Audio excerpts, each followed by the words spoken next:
여러분 안녕하세요, 하리입니다. 오랜만에 이렇게 카메라 앞에 섰는데요. 오늘 제가 여러분들에게 하고자 하는 이야기는 바로 저의 허리 디스크 이야기입니다. 많은 분들이 궁금해 하시면서도 선뜻 물어보지 못했을 이야기들이라서 제가 이렇게 갖고 오게 됐어요. 일단 저는 얘기를 시작하기 앞서서 2019년도 4월 16일에 허리 디스크 수술을 했습니다.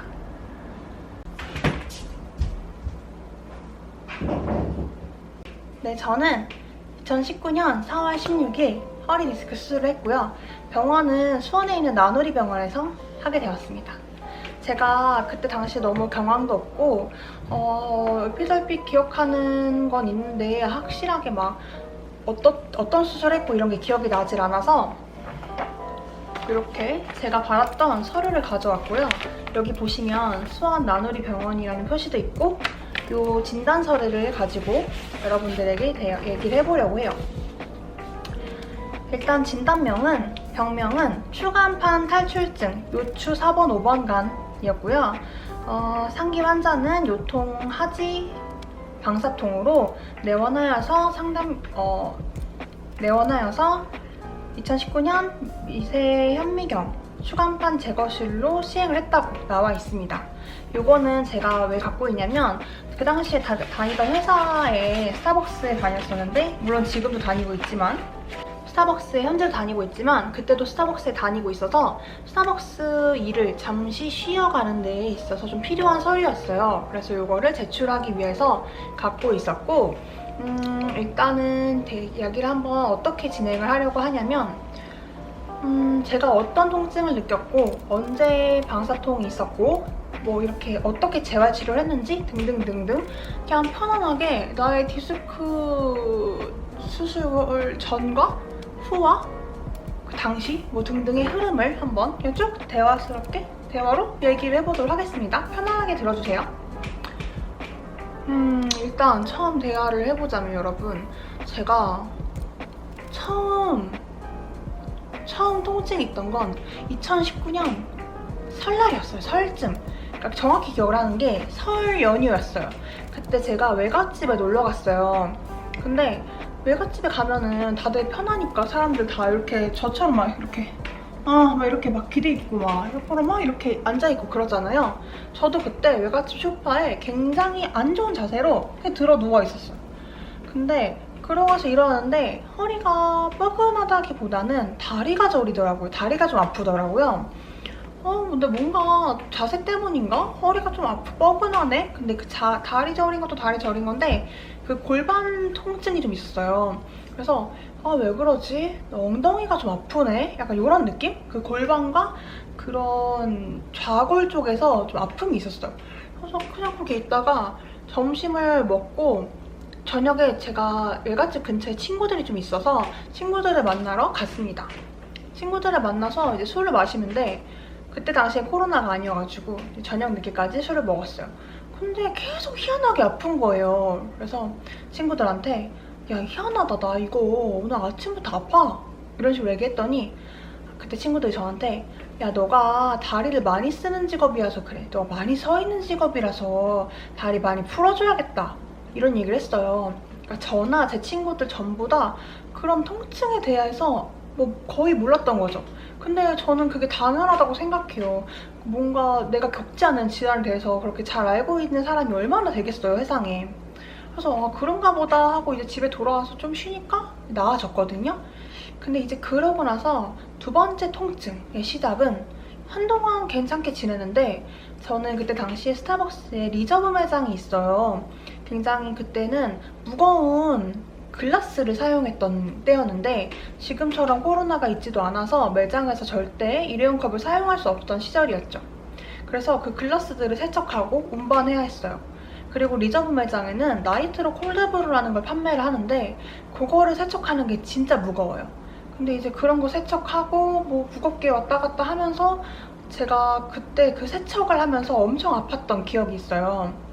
그러면서 와, 이거 좀 심하게 아프다, 좀 안 되겠다 싶어서 집 근처에 통증의학과를 찾았습니다. 근데 제가 사실 이 병원에 간 거를 좀 많이 후회해요. 통증의학과를 방문을 했는데 누가 봐도 의사가 봤을 때는 제가 느낀 건데 제 스스로의 그런 병을 봤을 때, 아픔을 봤을 때 나중에 보니까 아, 이게 디스크 질환일 때 이렇게 아프구나, 여기가 이렇게 이렇구나 라는 걸 알 수 있었는데 그걸 똑같이 얘기를 했어요, 그 병원에서도. 근데 그 병원에선 저한테 그 통증을 좀 줄여주는 주사를 놔줬던 걸로 기억을 하고, 약간 뭐라 그러지, 그런 거를? 저도 너무 좀 돼서 기억이 안 나는데 그 통증이 좀 덜하게끔 주사를 좀 놔주고, 저에게 뭐 CT를 찍자거나 뭘 병원에 큰 데를 가보라거나 이거 디스크 같은데 이런 얘기를 단 한 번도 해주지를 않으셔가지고 제가 그냥 이거는 단순 근육통인가 보다 생각을 하고 이렇게 지냈던 시간이었죠. 그때가 3월 정도였고요. 그러다가도 너무 아파서 아, 이제 일을 조금 쉬어야겠다, 이거 너무 힘든데? 너무 아픈데? 라는 생각이 들어서 병원에 그 통증의학과에다가 요청을 했어요. 혹시 선생님, 제가 너무 아픈데 안전가료 기간을 좀 내줄 수 있나요? 여쭤봤을 때 그냥 흔쾌히 내주시더라고요. 3주를 그냥 턱 내주셔서 이제 회사 제출하고 3주를 쉬어가는 거였죠. 그때 아직도 기억에 남는 게, 그 3주를 쉬기 전에 원래 제가 그때 4월 달에 휴가를 앞두고 있었어요. 스타벅스는 매장에 직원들이 많은데 이제 그런 직원들이 한 번에 휴가를 갈 수 없기 때문에 여름휴가, 겨울휴가 이런 개념이 없고 그냥 연 단위로 쓰는 거거든요. 근데 이제 그 휴가를 가야 돼서 4월 달에 대만에 가려고 예정을 해놨었는데 희상하기 너무 아프니까 고민을 하다가 예약한 걸 전부 다 취소를 했어요. 취소를 하고 그냥 집에 있는 게 낫겠다라는 판단을 했는데, 그러던 어느 날, 그때가 4월 15일이었어요. 4월 15일에 그냥 쉬고 있는데 샤워를 마치고 나서 뭔가 그때 무슨 기분이었냐면 나 한 발로 서 있는 것 같아 라는 생각이 들면서 갑자기 미친 듯한 통증이 오기 시작했고, 거의 밤까지 옷을 어떻게 이렇게 입고 기어가서 아빠한테 요청을 했죠. 아빠 너무 아프니까 나 119 좀 불러줘 라는 이렇게 요청을 했고, 아빠가 그때 이제 저를 119를 불러서 병원에 이송을 했어요. 근데 이제 그 병원이 바로 나누리 병원이었고, 구급대원분들 같은 경우는 바로 아시더라고요. 이게 허리의 통증이구나 라는 거 아셔서 저를 바로 그 척추 전문병원으로 이송을 해주셨습니다. 너무너무 감사드려요, 진짜. 그렇게 이송이 되고 나서 이제 수술실에 바로 들어갈 수는 없잖아요. 그래서 이제 하루 정도 입원을 했는데, 그때 의사 선생님께서 누워있는 저에게 뭐라고 말씀을 하셨냐면 살 빼라고 말씀을 하셨습니다. 제가 여러분들 다이어트를 왜 외모 때문에 다이어트를 하는 게 아니라고 저는 누누이 얘기를 해요. 근데 가끔 어느 몇몇 분들은 저한테 이런 말씀을 하세요. 아니 너 아니지, 너 예뻐지려고 다이어트 한 거잖아, 이렇게 말씀하시는 분들이 많지는 않지만 계시긴 계셨어요. 예쁜 게 좋은 거잖아 라는 식으로 말씀을 해주셨었는데, 단호하게 말씀드릴게요. 정말 아니고요. 예쁜 거 물론 좋죠. 저도 제 자신이 예뻐지면 너무너무 좋아요. 근데 그때 당시에는 의사 선생님께서 저한테 정말 엄하게 말씀하셨는데, 그분이 나누리병원, 수원 나누리병원의 그 원장님이에요. 대표 원장님이신데 우연히 저를 이렇게 맡게 되신 거죠. 근데 그분이 저한테 너 사람 빼면은 이거 안 된다 이런 식으로 얘기를 단호하게 하셨고, 저한테 심지어 그런 약물로 다이어트를 하는 것도 저한테 권유를 하셨던 분이에요. 왜냐면 120kg에서 그 살을 뺀다는 게 쉬운 일이 아니니까 너 약물로 빼라, 우리 병원에 괜찮은 게 있으니까 이거 해봐라, 이런 식으로 얘기를 해주셨던 분인데, 제가 그때 저는 약물의 도움을 받지 않겠다라고 했던 기억이 있죠. 아무튼 이제 처음에는 시술을 하려고 했어요. 그렇게 저 같은 경우는 허리가 원래 약한 케이스는 아니고 이런 살 때문에, 그런 것 때문에 약해진 케이스이기 때문에 처음에는 시술을 이제 하시려고 하시더라고요. 근데 이제 MRI도 찍고 이제 보는데, 그때 시술로는 그 지방층이 있잖아요, 여러분. 그 지방층이 그게 보여야 된대요. 타겟팅이 돼야 된다는 거죠, 쉽게 얘기하면은. 근데 나의 지방층이 너무 두껍기 때문에 그 타겟이 안 보인다는 거야. 그래가지고 저 거기서 또 두 번째 충격을 받았어요. 이게 내가 그렇게 수술까지 갈 것도 아닌데 살 때문에 수술을 굳이 해야 되는구나.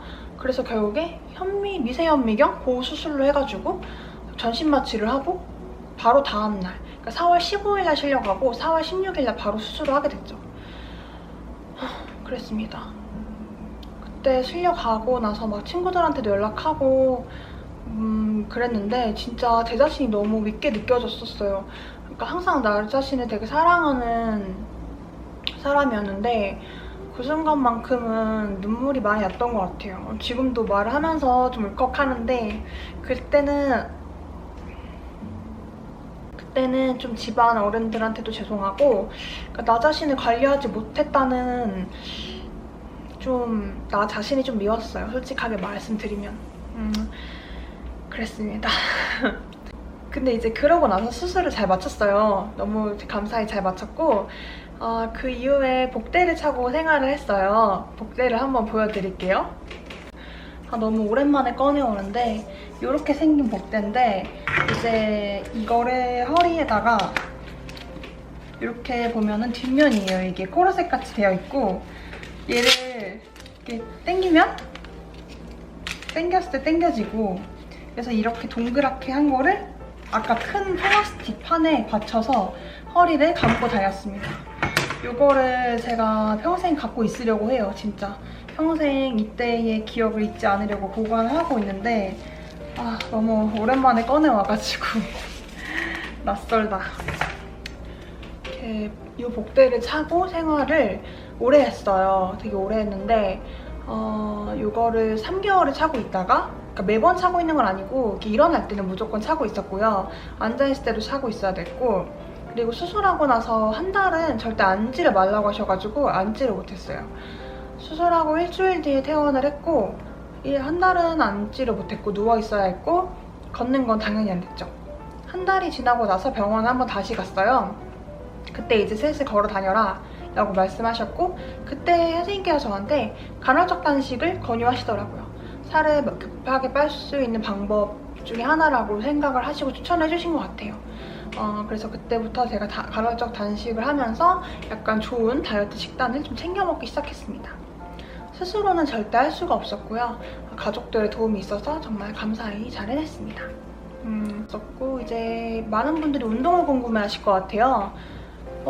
수술하고 한 달 뒤부터 걷기 시작했어요. 걸으니까 너무 좋았어요. 저는 집 앞에 엄청 좋은 공원이 많아요. 그래서 공원에서 많이 걷고, 그때 당시 이제 4월달이 지났고 5월달이 왔으니까 5월달에 그 예쁜 초록초록한 색깔들을 보면서 걸으니까 뭔가 되게, 처음에는 그 한 달을 매번 울면서 보냈었는데 어느 순간 좀 다시 예전에 저 같은 모습이 나오더라고요. 좀 자신감이 있어지고, 그래 할 수 있다라는 생각도 들면서 차근차근 하자. 어차피 나는 이제 건강해져야 되니까 평생 건강 생각하면서 살아야 돼 라는 생각을 하면서 그렇게 오래오래 걸었던 것 같고요. 근무를 다시 시작한 건 이제 6월 말, 7월 초부터 다시 근무를 시작했어요. 그때 살이 좀 많이 빠졌어요. 원래 하루 종일 이제 앉아있거나 누워있는 상태만 지내다가 갑작스럽게 7시간 이상을 서 있기 때문에 그 칼로리가 소모가 되는 게 무시가 못했던 것 같아요. 그리고 그때 당시에도 도시락을 꼭 싸서 다니면서 체중 감량을 했었죠.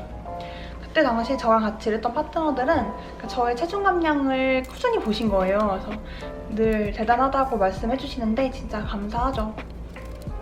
그리고 나서 그 일을 하면서 8월, 9월쯤 돼서 가을이 왔어요. 가을이 왔을 때, 이제 9월쯤 됐을 때 제가 그거를 갔죠. 수영장에서 걷기를 시작했어요. 그 전에 한번 그 의사 선생님한테 선생님 제가 그 걷기를 하고 싶어요 라고 얘기를 했었는데, 선생님께서 아니 너는 안 된다고 얘기를 해주시더라고요. 그래서 언제부터 걸을 수 있을까요? 했을 때 9월부터 걸어라 수영장을. 왜냐면 그 전까지 수영장을 왜 걸으면 안 되냐면, 혹시라도 넘어져서 너 또 터지고 그러면 너는 나중에 20대 여잔데 걸음걸이가 이상해질 거야 라는 그런 말씀을 해주셔가지고 제가 거기에 또 겁을 먹었어요. 겁을 먹고, 그래서 수영장에서 걷기 시작한 게 9월 달부터입니다. 9월 달부터 걷기 시작했고, 그리고 나서는 쭉 운동을 거의 안 했어요. 그냥 산책 정도, 가벼운 걷기 정도만 쭉 하다가 다음 내년이 됐죠. 그러니까 2020년이 됐어요. 2020년에 5월 달에 처음으로 필라테스라는 걸 시작을 합니다. 이제 수술한 지 1년 정도 됐고 체중이 많이 감량이 된 상태였어요. 한 78에서 80 정도까지 내려왔던 상태였고 그렇다면 이제 슬슬 운동을 해야겠다. 나도 이제 운동을 해서 좀 체력 관리를 해보자 라는 생각 때문에 운동을 필라테스로 시작해서 필라테스를 했을 때 저는 재미가 없었어요. 일단 몸이 좋아지는 건 느껴지는데 내 신체가 바르게 정렬되는 건 느껴지는데 재미가 없는 거예요. 그래서 좀 재미가 없다고 생각을 해서 조금 더 역동적인 헬스를 해보자. 그래서 PT를 바로 배웠고요. 아무래도 저는 디스크 손상이 있었다 보니까 신체적인 그런 능력이 조금 떨어져요. 지금도 보시면 자세가 동일한 기간에 배운 분들에 비해서 많이 부족할 건데 디스크 수술을 했을 때 그 증상이 있었을 때부터 다리가 좀 저려왔고 그런 마비가 좀 있었어요. 수술하고 나서 발가락이 움직여지지 않았고 사실 지금도 엄지발가락을 제가 컨트롤해서 움직이는 게 안 돼요. 저는 디스크 수술을 하고 나서 다리가 이렇게 있는데 오른 다리가 마비가 좀 돼가지고 그게 조금 잘 안 되거든요. 그래서 지금도 좀 그런 좀 불편사항을 좀 갖고 있고 그렇지만 좀 열심히 하려고 하고 있어요. PT도 계속 해왔고 그래서 PT는 진짜 거의 한 1년 넘게 많은 돈을 투자해 가면서 하고 있고요. 주변에서 도움도 많이 주셨고 해가지고 꾸준히 하고 있고 그리고 최근에 이제 3개월 전에 시작한 크로스핏까지 해서 꾸준히 운동을 제 삶의 하나로 가져가려고 노력을 하고 있어요. 이렇게 디스크 수술을 했다고 해서 나의 일상이라던가 뭔가 내가 생활할 수 있는 것들을 다 잃어버릴 필요는 정말 없는 것 같아요. 그래서 저는 일단 여러분들에게 디스크 수술을 하시거나 아니 앞두셨거나 시술이라던가 허리가 안 좋으신 분들에게 운동을 절대 하지 말라고는 절대 얘기하지 않아요. 어떻게든 극복을 할 수 있고 재활할 수 있는데 대신에 제 얘기가 아니고 주치의의 그런 말씀을 들으셔야 되거든요. 저 같은 경우에 말씀을 드리는 거는 그냥 단순히 개인 경험담이에요. 저는 이랬다는 디스크 환우 환자의 이런 경험담이다 라고 생각을 해주시면 좋을 것 같고요. 더 얘기하고 싶은 부분이 진짜 많았는데 잘 기억이 안 나네. 아무튼 디스크 수술을 하고 저는 잘 극복하고 잘 지내고 있습니다. 지금도 좀 조심하는 건 있어요. 조심을 해요. 지금도 매장에서 근무를 하고 있기 때문에 좀 무거운 거 들을 때 다리에 좀 허벅지나 엉덩이에 힘을 주고 이렇게 딱 든다거나 물체를 좀 멀리 있는 물체를 드는 것보다 가까이서 물체를 들었을 때 좀 더 힘을 쓸 수가 있거든요. 그렇게 해서 든다거나 좀 허리를 최대한 보호하는 쪽으로 좀 하고 있고요. 앉아있는 것도 1시간 정도로 앉아있으면 꼭 스트레칭을 해주고 그래서 초반에는 그걸 되게 강박이 있어서 차를 타고 어딘가 멀리 갔을 때는 1시간마다 꼭 휴게소에 서서 스트레칭 해주고 이런 식으로 했었어요. 아니면 아예 스틸을 젖혀가지고 좀 누워서 있거나 약간 이런 식으로 해줬습니다. 디스크 관련해서 궁금하신 점이 있다면 좀 더 많은 제가 정보를 드릴 수 있도록 댓글에 남겨주시고요. 이 영상을 만들면서 좀 많이 그때를 떠올리게 됐어요. 그때 굉장히 아팠던 시간들을 다시 떠올리게 됐는데 몸이 아팠던 것도 물론이지만 그때 당시에 굉장히 자존감이 많이 낮아져 있었고 맨날 울면서 지냈고 근데 제가 유튜브를 시작한 이유는 저같이 다이어트를 필요로 하시는 분들이 누군가를 보고 용기를 내고 의지를 할 수 있도록 하기 위해서 유튜브를 시작한 거거든요. 아무래도 제가 현실적으로 직업이 있는 사람이다 보니까 많은 컨텐츠를 하지 못하고 좀 아직 미숙한 부분이 많지만 저의 의도는 꼭 알아주셨으면 좋겠고 디스크 질환이 있으신 분들 수술을 굉장히 꺼려하시는 분들도 많아요. 내 개인적인 경험담으로는 너무 고통스럽고 아프시다면 수술이나 시술을 꼭 한번 고려해보시는 게 좋은 것 같고요. 왜냐하면 요즘 수술이 너무 잘 돼 있어가지고 저는 개인적으로 그렇게 생각하는 바입니다. 금액 같은 경우는 제가 솔직히 말하면 제 기억이 안 나요. 사람이 너무 충격을 받으면 그때를 다 잊고 싶어 하잖아요. 그래서 그때 한 800만 원 정도를 들었던 것 같은데 여러분 꼭 실비보험 들어놓으시고요. 저 같은 경우는 회사에서 참 많이 도움을 주셔가지고 참 감사히 했습니다. 이제 뭐 끝으로 영상을 마무리하면서 여러분들이 건강하고 활기찬 하루를 매일매일 보내셨으면 좋겠습니다. 다이어트를 하면서 느끼는 건데요. 건강을 잃어본 자라서 제가 건강을 잃어봤기 때문에 다이어트를 시작한 것 같고요. 제 영상을 보시는 많은 분들은 아마 건강에 이상이 없는데도 나 자신을 위해서 다이어트를 시작하신 분들이 많은 것 같습니다. 그런 분들이 더 저는 대단하다고 생각을 해요. 저는 사실 자의에 의해서라기보다는 내 건강에 상했기 때문에, 그러니까 나에게 어쩔 수 없기 때문에 그냥 이제 누군가가 나를 기계처럼 밀어주는 느낌으로 이제 다이어트를 시작한 거였거든요. 근데 자기 자신의 의지로 다이어트를 하시는 분들이 정말 많으신 것 같은데, 여러분들의 목적이 어땠건 뭐 목표가 뭐건 정말 뭐 어떻게 워너비가 뭐든 진짜 뭐 어떤 생각을 하시든 정말 저는 다 존중하고 존경하고요. 다이어트 저보고 이제 막 와 50kg 어떻게 뺐어 대단하다 라고 얘기를 해주시는데, 저는 내 자신이 원해서 다이어트를 해야지, 건강관리를 해야지 라는 목적의식이 딱 생긴 그 여러분들의 마음이야말로 대단하다고 생각하는 사람입니다. 누구나 살 수 있고 저보다 더 잘할 수 있습니다. 그럼 이제 끝으로 영상을 마무리해보도록 하겠습니다. 오늘도 하리의 이야기를 잘 들어주셔서 너무너무 감사하고요. 이번 영상을 보시고 즐거우셨다면 구독과 좋아요 눌러주세요. 다음에 더 즐거운 영상으로 찾아올게요. 안녕.